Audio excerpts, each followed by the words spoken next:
Halo Jo, balik lagi dengan gue Adri Setiawan, channel yang membahas sejarah, tokoh dunia, konspirasi, hingga misteri yang ada di seluruh dunia.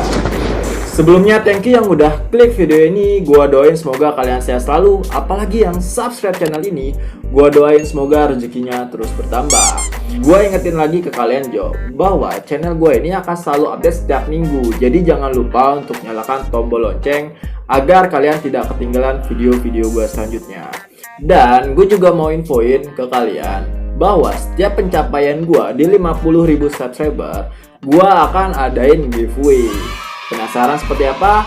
Tonton terus video gua. Deep within, here we go, but somehow I'm caught in the middle. Is this the end before we've even begun? Di video kali ini Jo, yang akan gue bahas adalah 5 psikopat terkejam di dunia. Seperti apa kekejaman dari para psikopat ini? Simak terus video gua. Jadi kemarin itu Jo, gua baru habis nonton film Psikopat. Akhirnya terlintas pikiran gua mau coba untuk bikin video tentang psikopat. Apalagi di Indonesia ini banyak banget ya kasus-kasus pembunuhan yang berujung dengan mutilasi. Dari hubungan asmara hingga hubungan seksual yang membuat pelaku sampai tega membunuh korban secara keji. Biasanya orang-orang yang seperti itu disebut dengan psikopat. Biasanya para psikopat ini adalah orang-orang yang gak bertanggung jawab serta sering menyalahkan orang lain. Bahkan mereka ini termasuk psikopat yang tidak memiliki hati nurani serta empati. Sehingga orang-orang psikopat ini cenderung manipulatif, sering berubah, dan sering melakukan tindakan kriminal. Jadi siapa aja yang masuk dalam daftar 5 psikopat paling terkejam di dunia? Let's go. Yang pertama itu adalah Susumu Miyazaki. Dia ini adalah pria asal Jepang ya. Dia merupakan pembunuh berantai dan psikopat paling kejam dalam sejarah Jepang. Nah, awal mula kejahatannya dilakukan pada tahun 1988 sampai 1989. Jadi kurang lebih 1 tahun dia melakukan tindakan kriminal ini.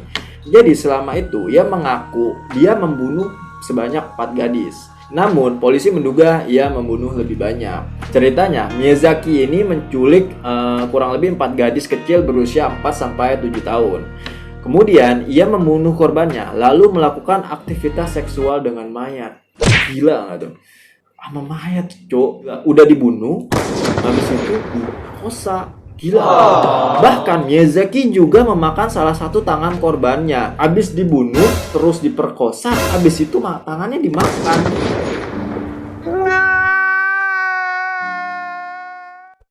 Dan salah satu tangan lainnya dijadikan benda pajangan. Habis itu dijadiin pajangan juga. Dan yang lebih parah lagi Jo, dia juga meminum darahnya.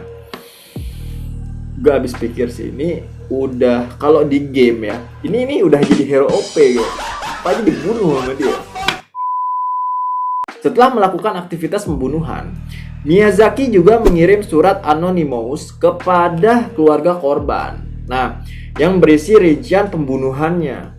Wow.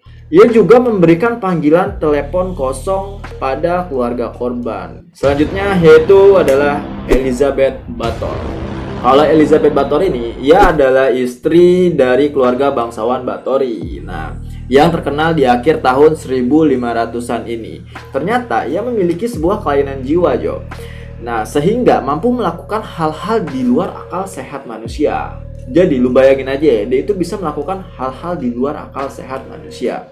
Pemerintahan setempat belum menyatakan kasus pembunuhan sadis yang dilakukan oleh Elizabeth. Namun, ia mengungkapkan jika telah membunuh setidaknya 650 perempuan. Amazing, gila.